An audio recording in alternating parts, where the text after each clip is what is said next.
स्वागत है आपका एनएमएफ न्यूज में। मैं हूं आपके साथ शबनम। बांग्लादेश में आपने देखा बवाल के बीच कैसे हिंदुओं को टारगेट किया जा रहा है, हिंदुओं की निर्मम हत्या कर दी जा रही है। मोहम्मद यूनुस इस मामले पर कुछ कदम नहीं उठा रहे हैं, लेकिन अब जिस तरीके से बांग्लादेश में हिंदुओं के खिलाफ जिहाद का ऐलान हो रहा है, अब हिंदुओं ने भी बंगाल से लेकर नेपाल तक धर्म युद्ध का ऐलान कर दिया है। यानी हिंदुओं की ढाल बनकर अब भारतीय हिंदू तो खड़े हुए ही हुए हैं, नेपाल से भी आवाज बाहर आ गई है।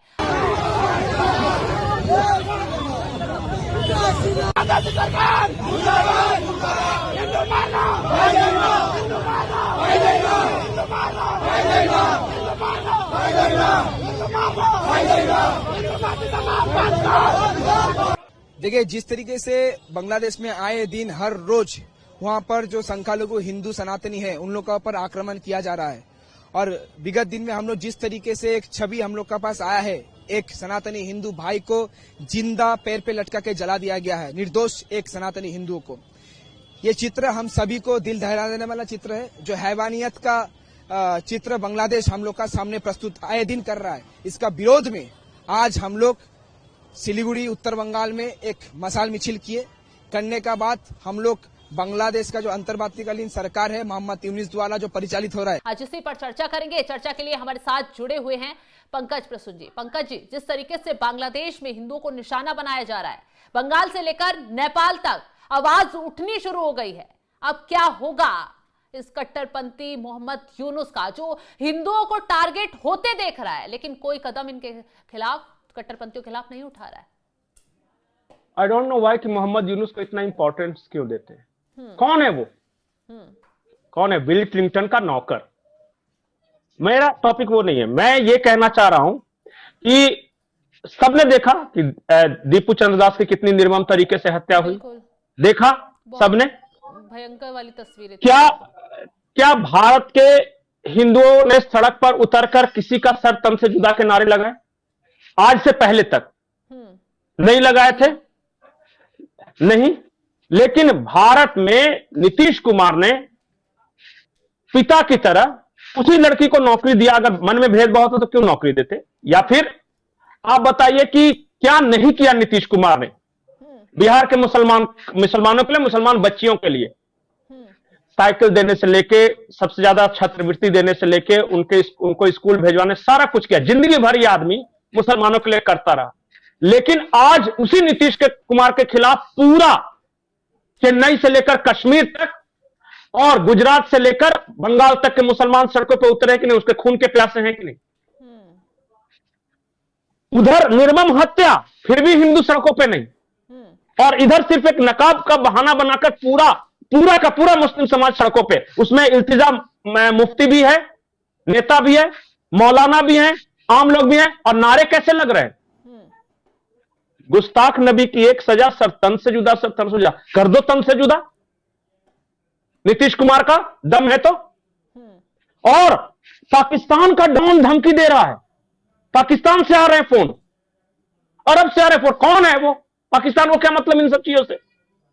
कहने का मतलब यह है कि चाहे भारत हो या बांग्लादेश हो या पाकिस्तान हो, मुसलमान अपने आप को यह साबित करने की कोशिश कर रहा है कि हम एक हैं।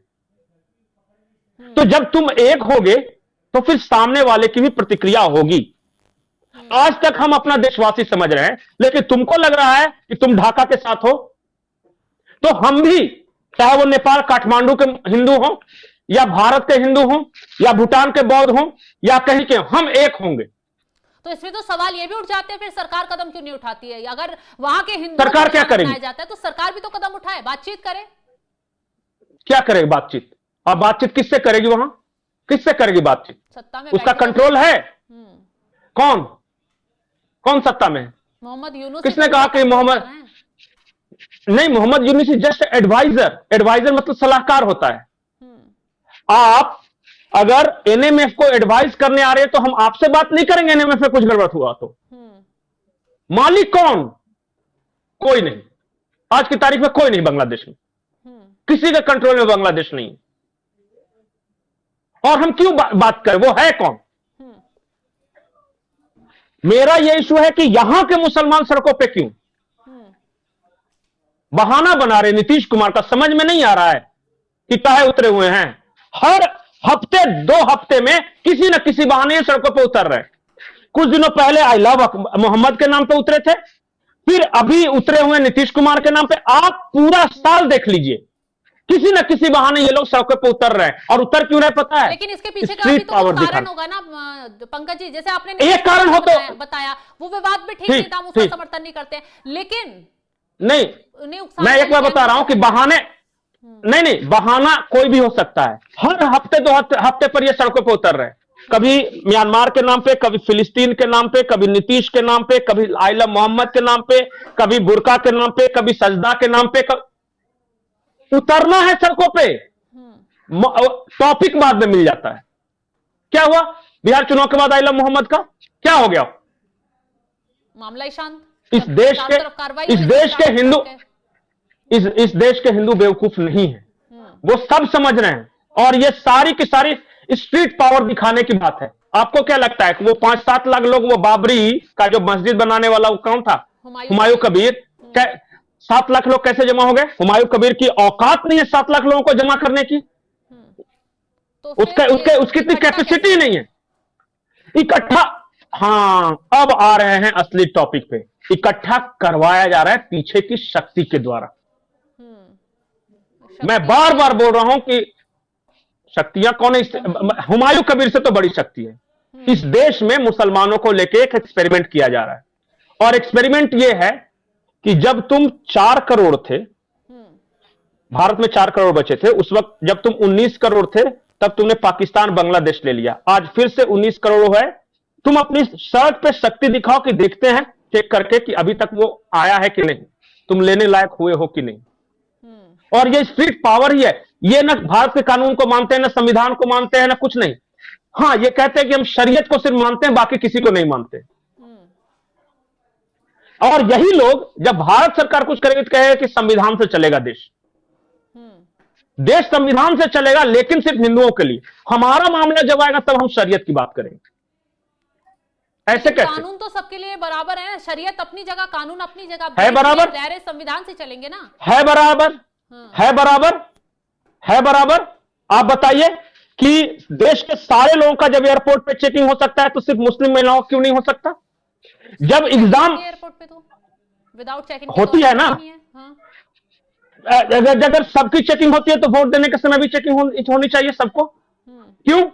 वहां इस्लाम कहां से आता है? अगर स्कूल में सबके लिए एक ड्रेस है तो फिर सबके लिए एक ड्रेस है। बिल्कुल, यूनिफॉर्म तो यूनिफॉर्म होता है। स्कूल का डिसिप्लिन के लिए थोड़ी दी जाती है। यही तो बात है, यही तो बात है। कल को जाके कोई ये कहे कि अब मैं हिंदू हूं, मैं धोती पहन के या तिलक लगा के या टिक रख के आऊंगा तो ठीक लगेगा? वो स्कूल कहलाएगा फिर? गलत मतलब गलत। और उसी तरह अगर स्कूल ड्रेस है तो स्कूल ड्रेस है, वहां बुर्का और पता नहीं ये सब नहीं होना चाहिए। यूनिफॉर्म, उसका नाम ही यूनिफॉर्म, मतलब सब एक समान। तो अपने देश में कुछ लोग रियायत चाहते हैं, और क्यों रियायत चाहते हैं किसी को नहीं पता। विशेष समुदाय के लोग, विशेष समुदाय क्या होता है भाई? क्यों विशेष? सब इस देश के नागरिक हैं। सही बात। 140 करोड़ इस जनता इस देश की नागरिक है, कोई विशेष नहीं। और यही रियायत। और एक बात जान जाइए कि आज जब उतर रहे हैं ना, हिंदू कभी किसी के खिलाफ नहीं उतरा है पूरे इतिहास में। कहीं आपने सुना है कि हिंदू जाके आक्रमण कर दिया, दूसरे देश पे कब्जा कर लिया? कहीं। हमेशा बेचारा सिर्फ डिफेंड किया है अपने आप को। मैं बार बार ये बोल रहा हूं कि एक सोच है, और वो सोच पाकिस्तान है। पाकिस्तान एक देश का नाम नहीं है, एक विचार का नाम है। और वो हर 10, 20, 50 साल पे आएगा। डायरेक्ट एक्शन डे की तैयारी चल रही है। अब वो कहां होगा, किस रूप में होगा, मुझे नहीं पता। आज बांग्लादेश और पाकिस्तान में जो दिख रहा है, आज से 5 साल 10 साल बाद हिंदुस्तान में दिखेगा। और उसी की सारी तैयारियां चल रही। बिल्कुल सही, और कुछ नहीं। चलिए, तो बिल्कुल सही कहा आपने, कैसे बांग्लादेश में हिंदू को टारगेट किया जा रहा है, और कैसे मुसलमानों की चंद लॉबी जो हिजाब को लेकर मुद्दा बनाने की कोशिश करती है, मुसलमानों को भड़काती है, सड़कों पर खड़ा करती है, और उसका मकसद साफ है कि माहौल भड़काओ, सरकार को निशाना बनाओ। यहां भी वैसे ही बवाल करने की फिराक में चंद लोग लगे रहते हैं, जैसे अभी आपने बांग्लादेश में देखा। लेकिन ये देश संविधान से और कानून से चलता है, तो दायरे में सबको आना ही पड़ेगा। जाहिर सी बात है, तुरंत तुरंत एक्शन भी ले लिया जाता है। यही वजह है कि जैसे ही मुसलमानों ने अपना एजेंडा शुरू किया, अब हिंदुओं ने भी हिंदुओं के लिए आवाज उठा ली है कि आप जिहाद करोगे तो धर्म युद्ध का ऐलान होगा ही होगा। फिलहाल इस खबर को लेकर आप क्या कुछ राय रखते हैं, कमेंट बॉक्स में जरूर बताइएगा। तमाम बड़ी खबरों की अपडेट के लिए आप हमारे साथ जुड़े रहें। नमस्कार।